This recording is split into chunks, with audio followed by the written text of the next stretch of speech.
Et si, pour la première fois, le silence qui entoure une élection truquée se fissurait, laissant éclater la vérité au grand jour? Imaginez un instant. Derrière la façade des urnes, des bulletins, des discours officiels, le rideau tombe enfin sur une scène où la vérité était jusqu'alors une prisonnière invisible.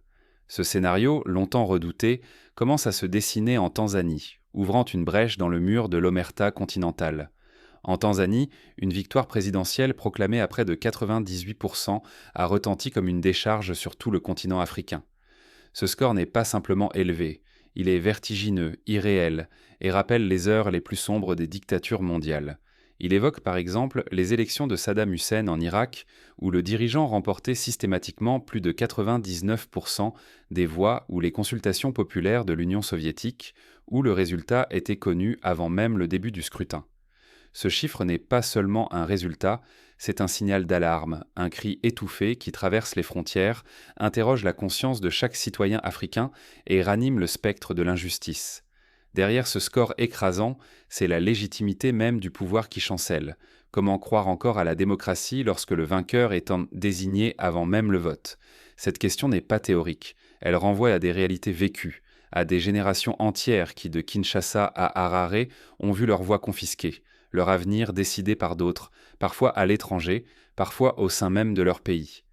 Qui peut oublier le Zimbabwe de 2008, où Robert Mugabe s'est maintenu contre vents et marées, ou encore la Côte d'Ivoire de 2010, où la contestation d'un résultat a plongé le pays dans une guerre fratricide. Ce scénario n'est que trop familier en Afrique. Depuis des décennies, les promesses de changement se sont souvent transformées en mirages, tandis que les citoyens voyant leurs espoirs piétiner et leur voix réduite au silence. En Guinée, en Ouganda, au Tchad, les alternances se sont faites rares, les opposants bâillonnés, les urnes transformées en accessoires d'un théâtre dont l'issue était écrite d'avance.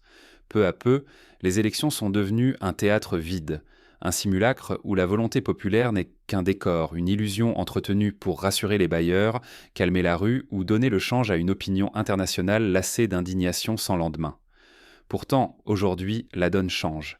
Aux quatre coins du continent, une génération nouvelle se lève, portée par des jeunes leaders militaires qui affirment que l'intégrité compte plus que la force brute. Au Burkina Faso, au Mali, au Niger, ces hommes ont renversé un ordre établi, non pas au nom de la violence, mais au nom d'un idéal: rendre à la politique sa dimension morale, replacer l'humain et la vérité au centre du pouvoir. Ils refusent de servir de caution à une mascarade qui prive des millions de citoyens de leur dignité et de leur pouvoir d'agir. Le danger est immense. Accepter la falsification, c'est vider la démocratie de sa substance et risquer de perdre la confiance du peuple pour toujours. L'histoire récente abonde d'exemples où la manipulation électorale a engendré la défiance, la colère, puis la violence. En République démocratique du Congo, les contestations de 2018 ont provoqué émeutes et répression. En Centrafrique, au Gabon, au Cameroun, la contestation du vote a souvent été le prélude à des crises profondes. Au fond, ce qui se joue ici dépasse largement le résultat d'une élection. C'est l'avenir même de la légitimité politique en Afrique qui est en suspens. Un pouvoir sans légitimité démocratique est un pouvoir fragile, instable, condamné à se durcir pour survivre, à multiplier les concessions ou les répressions. L'histoire du continent le prouve depuis les indépendances. La question demeure: la vérité peut-elle triompher des mensonges institutionnels, ou bien l'Afrique est-elle condamnée à rejouer sans fin une histoire écrite par d'autres contre elle-même? Dans les années 70 et 80, de nombreux régimes africains ont justifié l'autoritarisme au nom de la stabilité, de l'unité ou du développement. Aujourd'hui, la jeunesse ne se satisfait plus de ces excuses. Pour saisir l'ampleur de cette fracture, il faut revenir sur les événements récents qui ont secoué la Tanzanie et, par ricochet, réveillé tout un continent. Le 29e octobre 2025 restera dans les mémoires comme le jour où la confiance a basculé, où le doute s'est mué en certitude. Ce qui s'est passé en Tanzanie n'est pas un simple incident local. C'est le point de départ d'une onde de choc qui ébranle toutes les certitudes. L'élection, initialement saluée par certains observateurs internationaux comme un modèle de stabilité, a vite révélé ses failles. Les organisations de la société civile, les observateurs indépendants, les journalistes, tous ont relevé des anomalies. Bureaux de vote fermés, listes électorales tronquées, absence d'opposition crédible. Pourquoi le résultat électoral en Tanzanie a-t-il glacé le sang de tout un continent? Parce que l'annonce d'une victoire à plus de 98% a déchiré le voile sur une réalité troublante. La démocratie, autrefois fière et vivante, vacille désormais sur ses fondations. La Tanzanie, longtemps citée en exemple pour sa stabilité, glisse brutalement dans la crise. C'est un choc comparable à la chute du mur de Berlin pour l'Europe de l'Est. Tout un système est soudain remis en cause. Le 29e octobre 2025, la présidente Samia Suluhu Hassan est proclamée triomphatrice, raflant la quasi-totalité des voix. Ce score extravagant rappelle implacablement les heures sombres des régimes autoritaires africains, où les élections n'étaient que des mascarades. Pensons au Togo de Faure Gnassingbé, où la famille règne depuis plus de 50 ans, ou à l'Égypte d'Hosni Moubarak, où les élections étaient une simple formalité. Du Cap au Caire, la nouvelle fait l'effet d'une onde de choc. Comment croire à la sincérité d'un tel scrutin? Beaucoup y voient encore la mainmise du pouvoir, la disparition de l'opposition, la confiscation du débat public. Dans les rues de Lagos, les taxis discutent, les marchés bourdonnent de rumeurs, les radios pirates relaient la colère sourde. Les souvenirs empoisonnés des élections volées ressurgissent, bulletins manipulés, urnes verrouillées, voix étouffées. Les Africains comprennent trop bien les conséquences quand la démocratie n'est plus qu'une façade. Face à la stupeur, la réaction internationale sonne creux. Les grandes capitales publient des déclarations prudentes. Les organisations africaines appellent au dialogue et à la transparence. Mais ces mots, 1000 fois répétés, n'apportent aucun remède. L'inaction diplomatique s'installe et, avec elle, un sentiment d'abandon. Les Tanzaniens, comme tant d'autres avant eux, se sentent trahis. Les sanctions ne viennent pas, les pressions sont molles, les promesses d'aide conditionnelle sont repoussées à plus tard. Le danger est colossal. Si personne ne s'oppose à cette dérive, la Tanzanie risque de s'enliser dans l'autocratie pour des décennies. C'est la confiance du peuple, la dignité nationale, la réputation de toute l'Afrique qui vacille. Fermer les yeux, c'est accepter que l'histoire se répète, condamnant une génération entière au silence et à l'impuissance. On a vu, en Éthiopie, comment le silence sur des élections contestées a précédé la guerre civile du Tigré. En Algérie, le maintien d'un régime sclérosé a conduit à la révolte du Irak. Pourtant, alors que tout semblait perdu dans le ronronnement habituel des communiqués, une voix inattendue a jailli. Celle d'Ibrahim Traoré, prête à briser le cercle de la résignation. Il n'a pas choisi la prudence ni la langue de bois, mais l'audace et la clarté. Ibrahim Traoré, figure montante venue du Burkina Faso, refuse de se taire. Il s'apprête à lancer un défi qui pourrait tout changer. Son parcours marqué par la rigueur militaire et l'engagement civique lui confère une légitimité nouvelle. Il n'est pas seul. Autour de lui, des jeunes officiers, des intellectuels, des militants, tous décidés à en finir avec la complaisance. Un chef d'État brise le tabou. Tandis que la Tanzanie s'autoproclame grande gagnante, le continent retient son souffle. Mais au Burkina Faso, Ibrahim Traoré, jeune président au verbe tranchant, fait éclater le silence avec une déclaration qui secoue toute l'Afrique. Ce n'est pas la première fois qu'un dirigeant africain défie la norme, mais rarement le geste a été aussi frontal, aussi symbolique. Depuis Ouagadougou, il dénonce frontalement la mascarade tanzanienne. Selon lui, aucune nation respectable ne peut prétendre à la démocratie quand un seul candidat récolte presque 100% des suffrages. Ce n'est plus l'expression du peuple, mais celle de la peur et de la soumission. Il rappelle les tristes souvenirs de la Guinée équatoriale, où le président Obaeng Nguema s'est attribué plus de 98% des voix pendant des décennies, sans jamais laisser la moindre chance à la concurrence. Traoré va plus loin. Devant la nation, il exige la suspension immédiate de la Tanzanie par l'Alliance des États du Sahel et l'Union africaine. Ce geste sans précédent fait tomber le masque de la diplomatie prudente. Pour la première fois, la morale triomphe sur les calculs d'intérêt. Il propose une feuille de route claire, organisation d'élections sous surveillance internationale, garantie pour l'opposition, accès équitable aux médias. En quelques heures, un concept nouveau embrase les réseaux, le African Truth Bloc. Propulsé par la jeunesse, l'idée devient un cri de ralliement contre la fausse démocratie. Dans les universités, les marchés, sur tous les écrans, la jeunesse réclame vérité et respect. Le hashtag #TruthForAfrica envahit Twitter, Facebook, WhatsApp. Des vidéos virales montrent des étudiants tanzaniens, kenyans, nigérians, scandant des slogans pour la transparence. La parole de Traoré se propage comme une étincelle. Du Kenya à l'Afrique du Sud, les langues se délient. William Ruto, le président kényan, affirme calmement qu'une vraie démocratie ne connaît jamais de score proche de 100%. Il cite l'exemple du Ghana, où les élections sont âprement disputées, les marges serrées, et où la défaite du président sortant est une éventualité crédible. Le Mali, le Niger, l'Afrique du Sud, partout, le débat explose. Les radios communautaires organisent devant des plateaux, les artistes composent devant des chansons engagées, les humoristes tournent en dérision les scores absurdes. En réaction, les médias tanzaniens tentent d'étouffer la fronde. Reportages supprimés, mots-clés effacés, images interdites. Mais à l'ère d'Internet, chaque tentative de censure ne fait qu'alimenter la tempête. Les discours interdits circulent avant camp de Dakar à Johannesburg, portés par des millions de jeunes qui refusent d'être bâillonnés. Des blogueurs anonymes traduisent les déclarations de Traoré dans toutes les langues du continent, du Swahili au Wolof, du Haoussa au Zoulou. Désormais, la réputation de toute une génération de leaders africains se joue ici. Oseront-ils s'unir pour défendre la vérité, ou retomberont-ils dans les vieux réflexes de solidarité entre puissants ? La société civile, elle, sent que l'heure du choix a sonné, l'avenir ou la répétition perpétuelle du passé.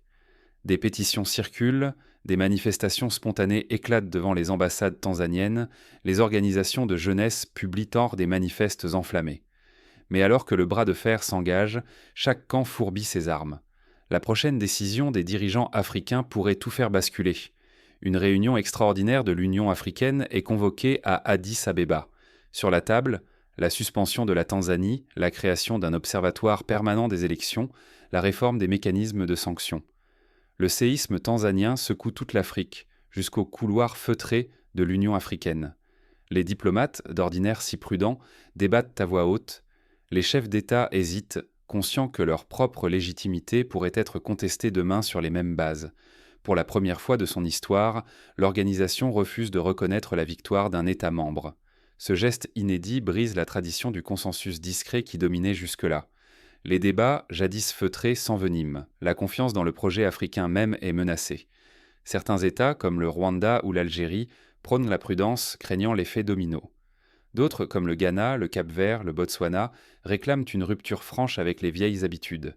Les organisations régionales, telles que la SADC et la CEDEAO, condamnent ouvertement la mascarade électorale. Les communiqués officiels évoquent une dérive autocratique et la trahison du pacte démocratique africain. Même dans les États les plus prudents, la colère monte, sourde mais tenace. Les diplomates reconnaissent que la question de la légitimité électorale devient centrale pour l'investiture, l'aide internationale et les partenariats stratégiques. Une fracture nouvelle apparaît, baptisée bientôt la faille de Dar es Salaam. D'un côté, les conservateurs, prêts à sacrifier la justice sur l'autel de la stabilité, de l'autre, ceux qui exigent que la vérité et la dignité du peuple africain l'emportent enfin sur les faux-semblants. Ce clivage s'infiltre dans les familles politiques, fragilise des alliances économiques et fissure les cercles intimes du pouvoir. Les chefs militaires du Sahel consultent leurs homologues de l'Afrique centrale, des intellectuels proposent des chartes éthiques, des ONG réclament des audits internationaux. La Tanzanie, jadis pilier de l'unité régionale, se retrouve brusquement isolée. Ses alliés de toujours, inquiets pour leur propre légitimité, s'éloignent. Les invitations disparaissent, les traités sont suspendus, les dialogues sécuritaires s'estompent. C'est un isolement comparable à celui de la Birmanie après le coup d'État de 2021 ou de la Biélorussie après la répression de 2020. L'affaire dépasse le simple affrontement politique. C'est désormais une épreuve morale. Le silence devient synonyme de complicité. La parole signe d'un courage nouveau. L'unité africaine tangue sous le poids du doute. L'Afrique, naguère unie dans ses déclarations, se déchire sur l'essentiel. La vérité, la justice, la dignité. Le danger est immense. Division profonde du continent, perte de poids sur la scène internationale et, pire encore, l'effacement du rêve d'une Afrique unie et souveraine. Sans sursaut, la méfiance s'installera entre peuples et dirigeants, la dignité de millions d'individus sera sacrifiée. C'est la répétition du syndrome post-colonial, où l'Afrique subissait les diktats d'autrui, faute d'avoir su imposer ses propres règles du jeu. Mais au-delà des institutions, une énergie nouvelle s'allume. La jeunesse, portée par les réseaux sociaux, refuse la résignation. Dans les universités, dans la rue, partout, la même rumeur s'amplifie. Désormais, l'Afrique ne tolérera plus qu'on lui vole sa vérité. Les influenceurs, les artistes, les sportifs, tous prennent la parole, relèvent l'appel à la justice. Au cœur de cette tourmente, la résistance s'organise. Un nouveau leadership émerge, prêt à défier l'ordre établi. Des collectifs de jeunes organisent donc des hackathons pour surveiller les élections. Des applications mobiles sont créées pour signaler les fraudes. Des groupes WhatsApp coordonnent la mobilisation citoyenne à travers les frontières. Quand la vérité devient une arme, l'Afrique retrouve sa voix. Souvenons-nous du printemps arabe où Facebook et Twitter ont permis de renverser des dictatures réputées indéboulonnables. Aujourd'hui, c'est le tour de l'Afrique subsaharienne de réinventer ses outils de lutte. Dans les rues de Ouagadougou, dans les forums de Dakar et partout sur la toile africaine, un nouveau symbole se lève, Ibrahim Traoré. Il incarne une jeunesse qui refuse la soumission et ne se contente plus de dénoncer. Partout, la parole se libère et l'exigence de vérité devient contagieuse, presque virale. C'est un phénomène comparable à la vague de Thomas Sankara dans les années 80, mais avec des moyens technologiques démultipliés. Le mouvement baptisé African Truth Bloc ne ressemble ni à un parti, ni à une ONG étrangère. Il n'a ni siège social, ni programme, mais il avance avec une force inédite, la conviction. De Bamako à Nairobi, des milliers de jeunes s'y reconnaissent. Ils partagent le même rejet du mensonge, la même soif de dignité et la certitude que le pouvoir doit changer de visage. Dans cette Afrique en éveil, les anciens critères de réussite politique s'effritent. La longévité au pouvoir, les alliances de circonstances ou les scores écrasants ne font plus rêver. Désormais, la dignité et la confiance du peuple deviennent la véritable mesure du succès. Un dirigeant n'est plus glorifié pour avoir gouverné 20 ou 30 ans, mais pour avoir osé dire la vérité, même si elle dérange.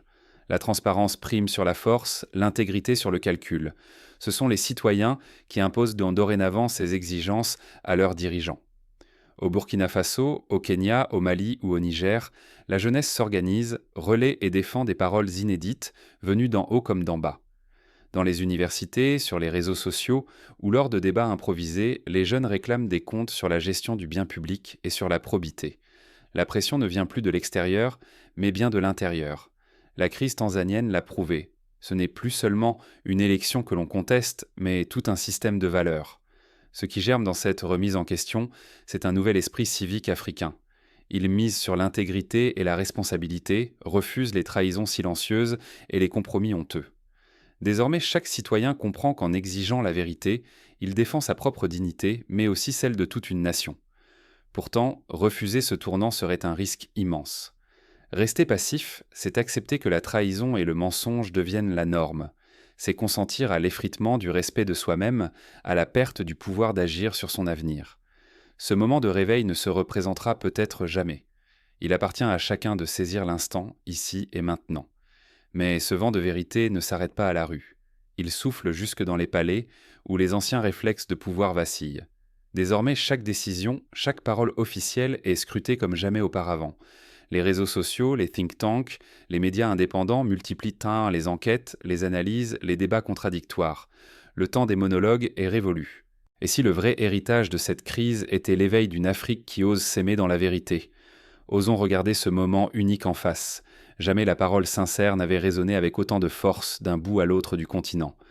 Ce n'est plus seulement la Tanzanie qui chancelle, mais toute la façade d'un ordre ancien qui se lézarde, pièce après pièce, sous le regard lucide de millions de citoyens africains. Désormais, l'intégrité n'est plus un luxe, la vérité n'est plus une option, la dignité humaine n'est plus une promesse floue. Elles deviennent l'étendard d'une génération qui refuse les faux-semblants et réclame justice. Souvenons-nous, face à l'inacceptable, des voix se sont levées, brisant le silence complice. Non, l'Afrique n'est plus condamnée à s'incliner devant une stabilité factice, ni à accepter des victoires écrasantes qui nient le droit fondamental de choisir. Aujourd'hui, l'enjeu dépasse la simple alternance politique. C'est la renaissance de la confiance, de la légitimité et de l'espoir.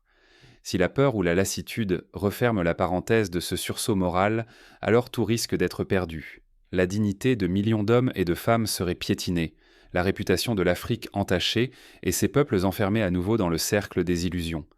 Mais si la parole vraie circule, si chacun ose dire non à la complicité, alors l'Afrique se relèvera, plus forte, plus fière, maîtresse de son destin. La crise tanzanienne n'est pas un malheur isolé, elle est un miroir tendu à chaque nation, à chaque conscience.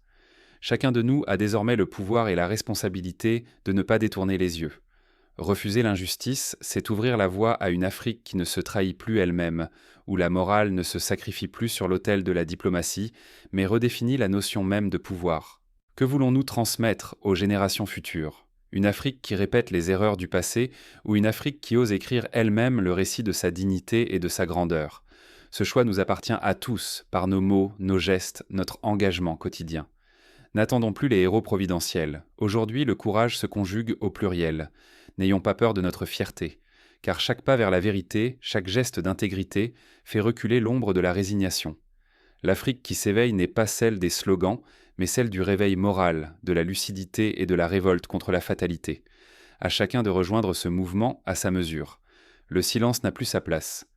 Reprenons la parole, faisons-la circuler et transformons-la en un feu qui éclaire la route du continent entier.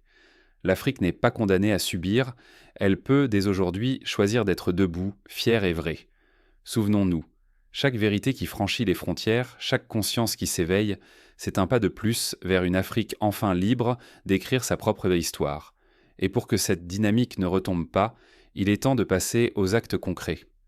Comment chaque citoyen, chaque communauté, chaque institution peut-il œuvrer dès maintenant pour une démocratie réelle?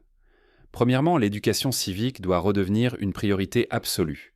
Dans les écoles et les universités, il est temps d'enseigner non seulement l'histoire des luttes pour la liberté, mais aussi les outils modernes de la participation citoyenne.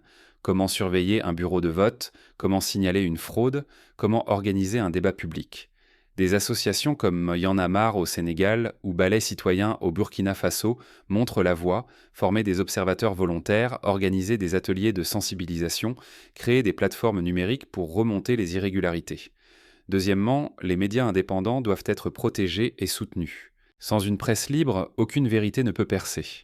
Les exemples du Mali, où des radios rurales ont documenté les fraudes, ou du Nigeria, où des journalistes d'investigation ont révélé des scandales électoraux, prouvent que l'information est une arme pacifique mais redoutable.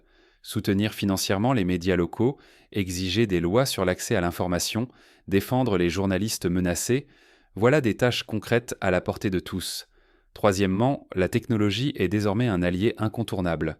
Le déploiement d'applications de signalement, la formation aux réseaux sociaux, la création de groupes d'alerte sur Telegram ou Signal permettent de contourner la censure et d'organiser la résistance.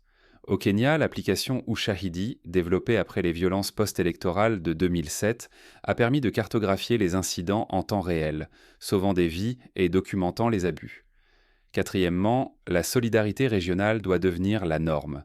Les démocraties africaines qui tiennent bon, comme le Ghana ou le Botswana, doivent offrir leur expertise, envoyer des missions d'observation, héberger des opposants menacés. Les sanctions économiques, les restrictions de visa pour les responsables de fraude, l'exclusion des forums internationaux, tout cela doit faire partie de l'arsenal commun contre la tricherie. Enfin, chaque citoyen détient le pouvoir de briser le cercle vicieux de la peur. Refuser les pots de vin, dénoncer les intimidations, refuser de céder à la fatigue ou à la résignation. Ce sont de petits gestes qui, mis bout à bout, forment un rempart contre le mensonge. L'exemple du Bénin en 2019, où malgré la répression, des citoyens ordinaires ont bravé les interdits pour réclamer le respect de leur vote, prouve que le courage collectif peut changer la donne. Il ne suffit plus de rêver d'une Afrique juste. Il faut la bâtir pas à pas. En exigeant la vérité lors des élections, en luttant pour la justice sociale, en refusant la corruption, chacun pose une pierre sur le chemin du renouveau. Ce n'est ni facile, ni rapide. Mais comme le disait Nelson Mandela, cela semble toujours impossible, jusqu'à ce que ce soit fait. La crise tanzanienne a ouvert une brèche. À nous de l'élargir, d'y faire passer la lumière, d'y faire germer l'espérance. Car au fond, l'histoire n'est jamais écrite d'avance. Elle appartient à celles et ceux qui osent la réécrire, avec leurs mots, leurs actes et leurs rêves. À l'heure où la tentation du repli, de la peur ou du cynisme guette, souvenons-nous, chaque génération a son épreuve, chaque peuple sa traversée du désert. Mais l'Afrique d'aujourd'hui a une chance unique, celle de choisir la vérité, de refuser la fatalité et de montrer au monde que la dignité n'est pas un slogan, mais un combat quotidien. Levez-vous, prenez la parole, osez la différence. Car demain, lorsque nos enfants liront ces pages, ils ne jugeront pas nos discours, mais nos actes. Et si ensemble nous faisons le choix de l'intégrité, alors l'Afrique pourra enfin écrire sa propre histoire,